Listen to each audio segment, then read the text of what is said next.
প্রবাসীদের পাঠানো রেমিট্যান্স শুধু পরিবারের মুখে হাসি ফোটায় না, বরং দেশের অর্থনীতির চাকা সচল রেখেছে প্রতি বছর। বৈদেশিক মুদ্রার রিজার্ভ থেকে শুরু করে গ্রামীণ অর্থনীতি সবখানেই প্রবাসীদের অবদান অনস্বীকার্য। আগের সব রেকর্ড ভেঙে ২০২৫ সালে সর্বোচ্চ রেমিট্যান্স পাঠিয়েছেন প্রবাসী বাংলাদেশিরা। প্রথমবারের মতো একক বছরে ব্যাংকিং চ্যানেলে আসা রেমিট্যান্সের পরিমাণ $৩২ বিলিয়ন ছাড়িয়েছে। এর আগের বছর যেখানে রেমিট্যান্সের পরিমাণ ছিল $২৬৮৯ বিলিয়ন। সবচেয়ে বেশি রেমিট্যান্স আসে সৌদি আরব, সংযুক্ত আরব আমিরাত, যুক্তরাষ্ট্র, যুক্তরাজ্য, ওমান, মালয়েশিয়া, কুয়েত, কাতার এবং ইতালি থেকে। এত বড় অর্জনের পেছনে কালিও মাখাচ্ছে কিছু অসাধু প্রবাসী, যারা কোম্পানির মালিকের বিশ্বাস ভঙ্গ করে অর্থ চুরি করে পালিয়ে আসে দেশে। তবে এমন ঘটনায় বিপাকে পড়ে প্রবাসী বাংলাদেশিদের বেশিরভাগ অংশ। চুরির ঘটনাকে ঘিরে মালিকরা বাংলাদেশিদের ওপর নেতিবাচক ধারণা পোষণ করায় তার প্রভাব পড়ে কাজ না পাওয়া প্রবাসী বাঙালিদের ওপর। এরকম কিছু সংখ্যক বাঙালির লোকের জন্য আমরা সাফার করতেছি প্রবাসে, কাজ নিয়ে স্পেশালি। ধরেন আমরা যদি কোনো ইংলিশ জবে করতে যাই, আমি বোঝার জন্য সহজে বলতেছি, করতে যাই, তো এরকম আছে যে ইন্টারভিউ তো দূরের কথা, যখন ফর্ম চেক করে দেখে যখন বাংলাদেশ লেখা, তখন রিজেক্ট করে দেয়। ভিগো ওয়্যার গার্ড প্রয়োজন মতো বাঁকানো যায়, অধিক চাপেও ভাঙে না। ভিগো। এই তো সম্প্রতি যুক্তরাষ্ট্রের জর্জিয়া অঙ্গরাজ্যে ব্রুকহেভেনে একটি গ্যাস স্টেশন থেকে প্রায় $৯০,০০০ মার্কিন চুরির ঘটনা ঘটেছে। এ ঘটনায় স্থানীয় পুলিশ ঘটনাস্থল পরিদর্শন করে এবং একটি মামলাও হয়। ব্রুকহেভেন পুলিশ সূত্রে জানা যায়, সিডগো গ্যাস স্টেশন ও কনভেনিয়েন্স স্টোরে এই চুরির ঘটনা ঘটে। পুলিশের তদন্তে শেখ আলমগীর হাসান নামের এক ব্যক্তিকে সন্দেহভাজন হিসেবে চিহ্নিত করা হয়েছে। দেশ টিভির হাতে আসা একটি সিসিটিভি ফুটেজে দেখা যায়, টাকা চুরির সময় আলমগীর হাসান ফোনে এক ব্যক্তির সঙ্গে কথা বলছিল। যেখানে কাজ শেষ হয়েছে বলতে শোনা যায় আলমগীরকে।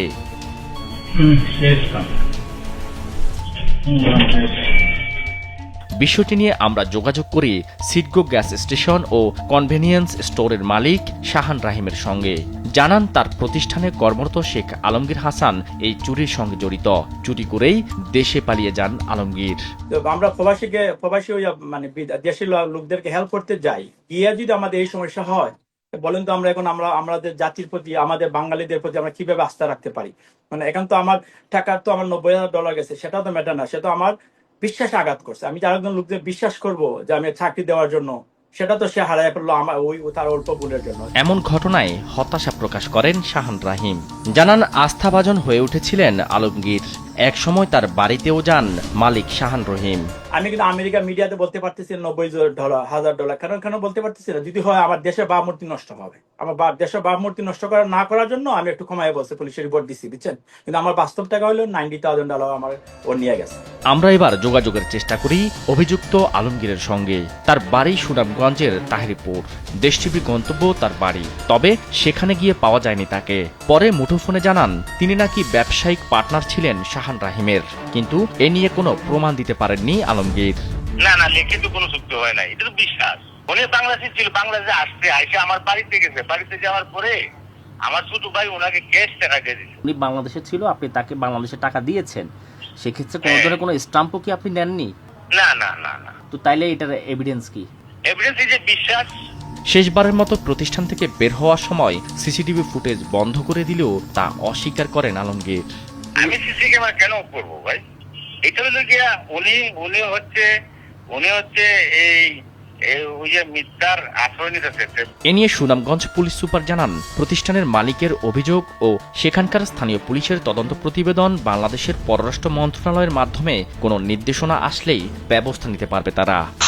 আমরা যদি ডেফিনেটলি সেখানে যেই মামলা হয়েছে, এই অফিসটা হয়েছে এবং সেইগুলো পালিয়ে এসছে, এটা যদি মানে আন্তর্দেশীয় চ্যানেলে, বিশেষ করে পররাষ্ট্র মন্ত্রণালয় হয়ে আমাদের কাছে আসে, তখন তো আমরা দুজন গুলো করতে পারবো, করণীয় বর্জনীয় গুলো। আইনের জটিলতা এড়িয়ে এ ধরনের ঘটনায় প্রশাসনের শক্ত অবস্থান থাকবে, এমনটাই প্রত্যাশা প্রবাসী রেমিট্যান্স যোদ্ধাদের। শাহাদাত নিশাদ, দেশ টিভি, ঢাকা।